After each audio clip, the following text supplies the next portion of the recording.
HSC পরীক্ষা দিতে physics দ্বিতীয় পত্রের এমসিকিউ পার্টটা উত্তর করব। তো সেই সেটটা হচ্ছে গসেট।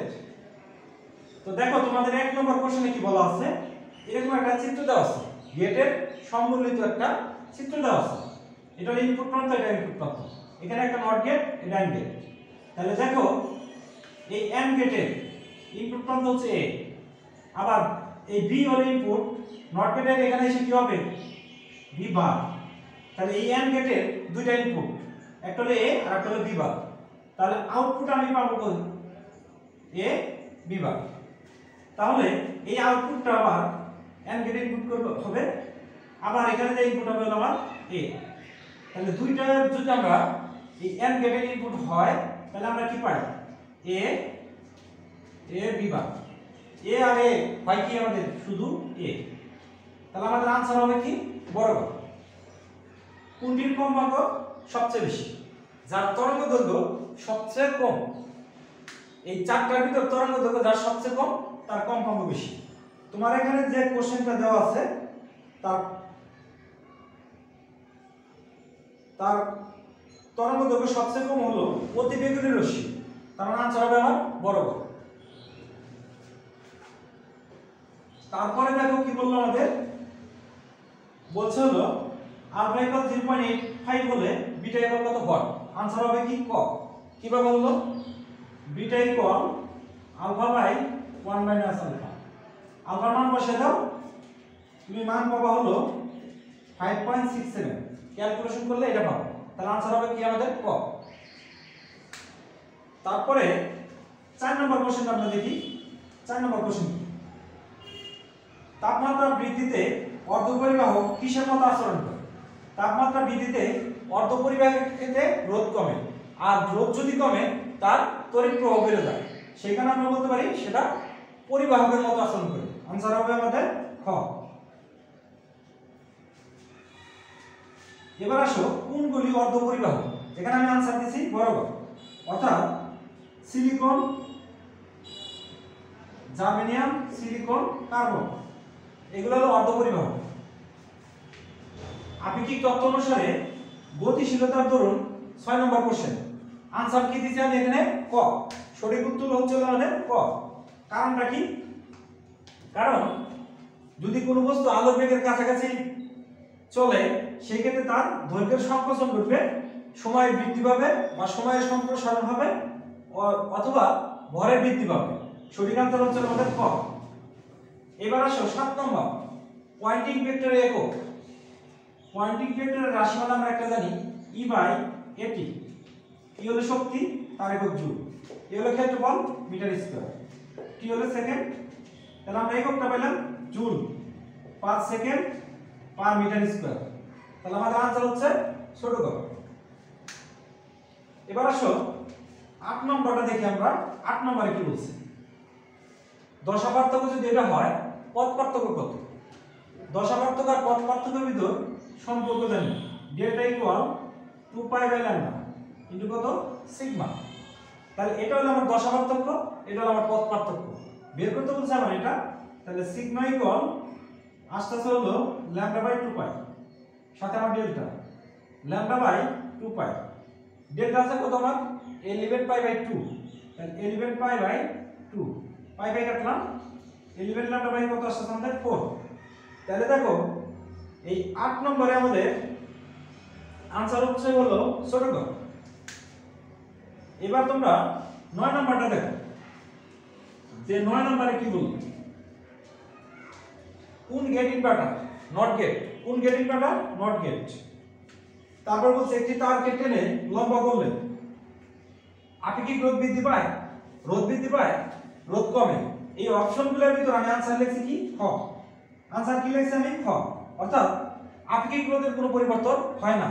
আবার তারকে যদি আমরা টেনে লম্বা করি, অর্থাৎ রোধ প্রপোর্শনাল তারের দৈর্ঘ্য, দৈর্ঘ্য বাড়লে রোধ বাড়বে, দৈর্ঘ্য কমলে রোধ কমবে।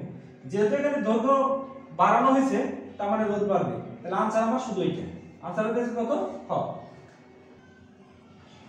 11 নম্বর কোশ্চেনটা, পরিবর্তিত চৌম্বক ক্ষেত্র ও তড়িৎ ক্ষেত্রের অনুপাত। আমরা অনেকেই এই কোশ্চেনটা ভুল করছি। বহু নির্বাচনী একটা কোশ্চেন, সেটা আনসার হবে খ। এখন আনসার কেন খ হবে সেটা আমি তোমাদের একটু ব্যাখ্যা দিই। পরিবর্তিত চুম্বক ক্ষেত্র তার মানে কি, এটাকে আমরা বলতে পারি বি। পরিবর্তিত তড়িৎ ক্ষেত্র সেটাকে আমরা বলতে পারি কত, ই। এখন দেখো ই ইকুয়াল আমরা জানি কত, সরি সি ইকুয়াল জানি ই বাই বি। এখন আমাকে প্রথমে বলছে চুম্বক ক্ষেত্র, পরে বলছে তড়িৎ ক্ষেত্র, তার মানে আমার এখানে কি আসবে বি বাই ই। পরিবর্তিত চুম্বক ক্ষেত্র, পরিবর্তিত তড়িৎ ক্ষেত্র, সেটা ইকুয়াল হবে 1 বাই সি।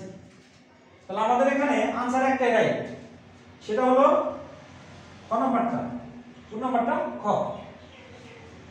তারপর 12 নম্বর দেখো, সমষ্টি রেখার ডাল রুদ্ধতাপ রেখার ডাল হতে কত গুণ খারাপ।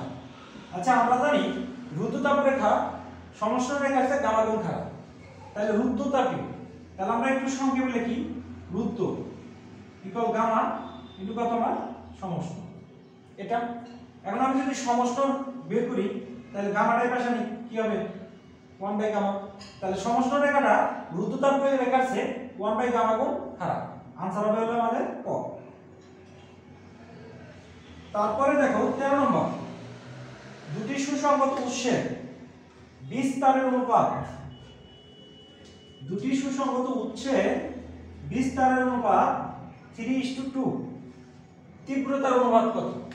তীব্রতাকে আমরা আই দ্বারা প্রকাশ করি, আই প্রপোর্শনাল এ স্কয়ার। তাহলে দেখো I1 A1 I2 proportional A2 square, এটা তো আমরা জানি। তাহলে বিস্তার আছে কত আমাদের 3:4, তাহলে লিখতে পারি I1 by I2 equal 3 square 3 square 9/4 9:4। Answer হচ্ছে কত আমাদের ক। তারপরে যাও 14 নম্বর,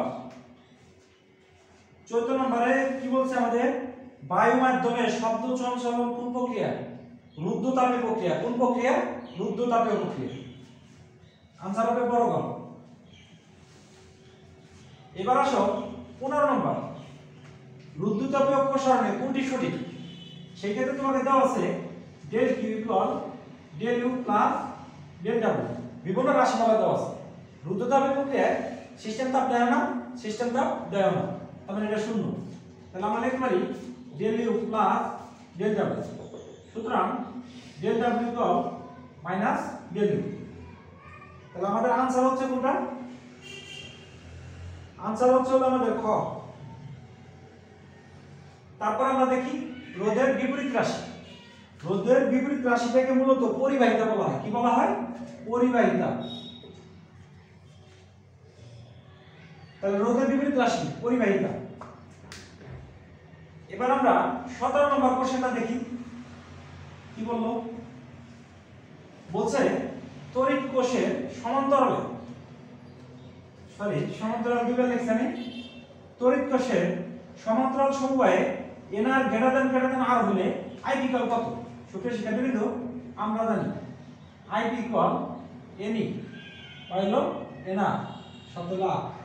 তাহলে এনআর যদি স্মল আর এর চেয়ে বড় হয় তাহলে আমরা এটাকে বাদ দিতে পারি। তাহলে আমাদের এখানে আসছে এনই বাই এনআর, এনআর কাটলাম ই বাই আর, आंसर হচ্ছে কত ক। आंसर হচ্ছে আমাদের ক। তারপরটা দেখি আমরা, এখানে বলছে যে তড়িৎ ক্ষেত্রের সর্বোচ্চ মানটা 54 ভোল্ট পার মিটার, তাহলে চুম্বক ক্ষেত্রের সর্বোচ্চ মানটা কত হবে। আমরা জানি C equal E naught by B naught, সুতরাং বি নট ইকুয়াল লিখতে পারি আমি E naught by C. E naught এর মান আছে 54 আর সি এর মান 3 × 10⁸। তুমি ক্যালকুলেশন করলে পাবা 1.8 × 10⁻⁻7 ওয়েবার পার মিটার স্কয়ার। তার মানে आंसर হবে আমাদের ছোট গ। আমাদের উদ্দীপক দেওয়া আছে, উদ্দীপক অনুসারে 19-20 কোশ্চেনের উত্তরটা করতে হবে। কি বলা আছে দেখ, একটি কারণ হচ্ছে 72 ডিগ্রি সেলসিয়াস তাপমাত্রায় তাপ গ্রাহকে থাকে, তখন এর দক্ষতা 40%। তাপ উৎসের তাপমাত্রা কত। এখানে आंसर আছে কত আমাদের ছোট গ। आंसर হবে কত আমাদের ছোট ঘর, তার মানে 575 কেলভিন। সেটা কিভাবে আমি দেখাই। দক্ষতা কত আছে 40%, তার মানে 0.4 1 মাইনাস T2 বাই জানি কত আমরা T1। দেখো এটাকে আমরা এই পাশে নিই, এটাকে ওই পাশে নিই, তাহলে আমরা এখানে আছে T2 by T1 1 minus 0.4 equal 0.6। আমার তাপ প্রশ্নের তাপমাত্রা বলতে কি বোঝানো হচ্ছে T1, তাহলে আমরা লিখতে পারি T1 ইকুয়াল T2 বাই 0.6। এখন এখানে দিকে দেখো T2 এর মান কত জানো তুমি 72, তুমি জানো হলো 72 প্লাস 273 345 বা 0.6 বা 0.6 আসতেছে হলো আমাদের 575। তাহলে দেখো এখানে থেকে আমরা তাপ প্রশ্নের তাপমাত্রা পাইছি, এটা তাপ গ্রাহকের তাপমাত্রা আছে হলো আমাদের 345। পরের কোশ্চেনটা দেখি। পরের কোশ্চেন 20 নম্বর, তাপ গ্রাহকের তাপমাত্রা স্থির রেখে, তাপ গ্রাহকের তাপমাত্রা কোনটা এটা পরিবর্তন করা যাবে না, স্থির রেখে ইঞ্জিনটিকে 60% দক্ষ করতে আনসার হবে ছোট। কিভাবে আসবে দেখো, কয় পার্সেন্ট দক্ষ করবে 60%, তাহলে 0.6। তাহলে তাপ গ্রাহকের তাপমাত্রা যদি তুমি স্থির করো, দক্ষতা কাছে যদি বাড়াও, তাপ উৎসের তাপমাত্রা কি করতে হবে বাড়াতে হবে। তাহলে 1 মাইনাস T2 বাই লিখলাম আমি কত T1 প্রাইম। আগের মতই সাইড চেঞ্জ করি আমরা, T2 by T1 prime equal 0.4। তাহলে এটাকে আবার আমরা লিখতে পারি, দেখো তুমি T1 প্রাইম T2 বাই 0.4। দেখি ক্যালকুলেশন করে কত হয়। 345 ভাগ 0.4 আসতেছে হলো আমাদের 862.5 কেলভিন। দেখো 862.5 কেলভিন। আবার দেখো আগে ছিল তাপ উৎসের তাপমাত্রা 575 মাইনাস 575 287.5 কেলভিন। তার মানে ইঞ্জিনটির দক্ষতা 60% করতে হলে তাপ উৎসের তাপমাত্রা করতে হবে 862.5 অথবা তাপ উৎসের তাপমাত্রা বাড়াতে হবে 287.5 কেলভিন।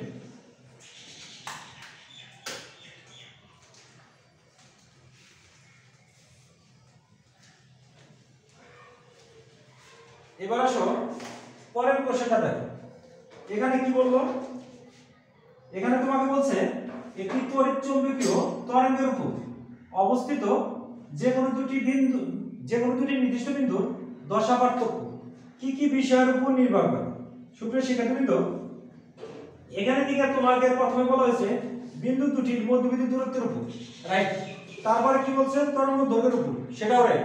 তারপরে কি বলছে তরঙ্গের বিস্তারের উপর নির্ভর করে না। তার কারণ দশা পার্থক্য বলতে আমরা দশা কোণের পার্থক্য বুঝি। দশা কোণটাকে লিখে আমরা ওমেগা টি প্লাস ডেল্টা। এখানে ল্যামডা আছে, তারপরে মধ্যবর্তী দূরত্ব আছে, তারপরে আবার কি আছে আমাদের বিস্তার নেই। তার মানে দশা পার্থক্যটা তরঙ্গ দৈর্ঘ্যের উপর নির্ভর করে, যেহেতু মধ্যবর্তী দূরত্ব। তারপরে আমরা এটা বলতে পারি তরঙ্গ দৈর্ঘ্যের উপর নির্ভর, কিন্তু বিস্তারের উপর নির্ভর করে না। যেখানে আনসার হচ্ছে আমাদের বরাবর। 22 নম্বর দেখো, জুলের তাপীয় সূত্র 3 নম্বরের একটা লেখ সূত্র দেওয়া আছে। 3 নম্বরটা হলো সময়ের সূত্র। সেই ক্ষেত্রে আমরা বলতে পারি H প্রপোর্শনাল T। তাহলে এইদিকে যদি আমরা H দেই, এইদিকে T দেই, মূল বিন্দু আমি সরল, সেক্ষেত্রে আনসার হবে কত আমাদের ক। 23 নম্বরটা একটু পড়ো তোমরা, কি বলছে, বলছে 35 ওহম রোধের একটি গ্যালভানোমিটারের সাথে কত মানের শান্ট যুক্ত করলে পূর্বের 8 গুণ তড়িৎ প্রবাহ মাপা যাবে। সুপ্রিয় শিক্ষার্থী, পূর্বের কয় গুণ 8 গুণ, তার মানে এর মান আছে আমার 8। রোধ আছে কত গ্যালভানোমিটারের, রোধ আছে হলো R = 35। তাহলে আমরা shunt S R by n - 1 এই সূত্র জানি আমরা। তাহলে R এর মান আছে আমার 35, n এর মান আছে আমার 8 -1। তাহলে 35 কে যদি আমরা 7 দ্বারা ভাগ দেই, তাহলে আমাদের কত আসে 5 ভোল্ট। তার মানে আমাদের আনসার হচ্ছে কত সেটা দেখো। আনসার হচ্ছে ছোট গ। आंसर হচ্ছে কি আমাদের ছোট গ। 24 নম্বর কোশ্চেনটা দেখি। এখানে আমার এই জাতীয় একটা চিত্র দেওয়া আছে, তারপর নিচে অনেকগুলো চিত্র দেওয়া আছে। বলছে এই বর্তনীর সমতুল্য নিচের কোন বর্তনীটি হবে? তাহলে आंसर হবে কত? খ নম্বর आंसर হবে। আর খ নম্বরটা কিভাবে आंसर হলো সেটা আমরা দেখি। দেখো এখানে সকল বিন্দু বিভব সমান, তার মানে আমার এটা a বিন্দু, আবার এখানে থেকে সকল বিন্দু বিভব সমান, তার মানে আমার এটা হলো আমার b বিন্দু। তাহলে a আর b এর মাঝখানে r1 আছে, তাহলে মানে আমরা দিলাম r1। আবার দেখো a আর b এর মাঝখানে r2, তাহলে দিলাম আমরা r2। দেখো a আর b এর মাঝখানে r3, তাহলে দিলাম আমরা r3। তাহলে আমার সঠিক आंसर কত? ক।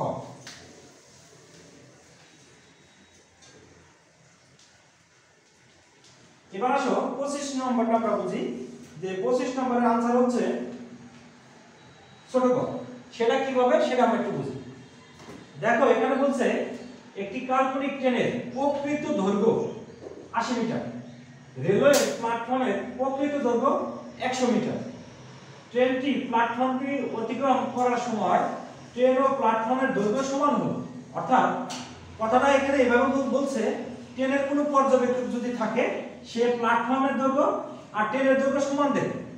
একজন পর্যবেক্ষক ট্রেনে থাকা অবস্থায় ওই নিশ্চল অবস্থায় ওই ট্রেনের দৈর্ঘ্য পরিমাপ করবে 80 মিটার। যখন ট্রেনটা গতিশীল মোমেন্টে সে প্ল্যাটফর্মের দৈর্ঘ্য পরিমাপ করলো 80 মিটার। তার মানে এখানে আমাদের গতিশীল অবস্থায় প্ল্যাটফর্মের দৈর্ঘ্য হচ্ছে 80 মিটার। প্ল্যাটফর্মের প্রকৃত দৈর্ঘ্য 100 মিটার, L0 ইকুয়াল কত? 100 মিটার। তাহলে ট্রেনের বেগ কত হবে? তাহলে আমরা জানি L equal L0 1 minus b square by c square. L এর মান আমরা জানি কত? 80, L0 এর মান 100, root over 1 minus b square by c square 0.8, root over 1 minus b square by c square. এখন যদি আমি বর্গ করি 0.8 square 0.64, 1 minus b square by c square. তাহলে দেখো এখানে দিকে আসবে হলো আমাদের b square by c square equal 0.36, আবার b square equal 0.36 c square. বর্গমূল করলে b ইকুয়াল কত? 0.36, সরি এটাকে বর্গমূল করলে আসবে হলো 0.6c, যেটাকে আমরা বলতে পারি 3/5c। 3 কে 5 দ্বারা ভাগ করলে কত আসে আমাদের? এটাই আসে।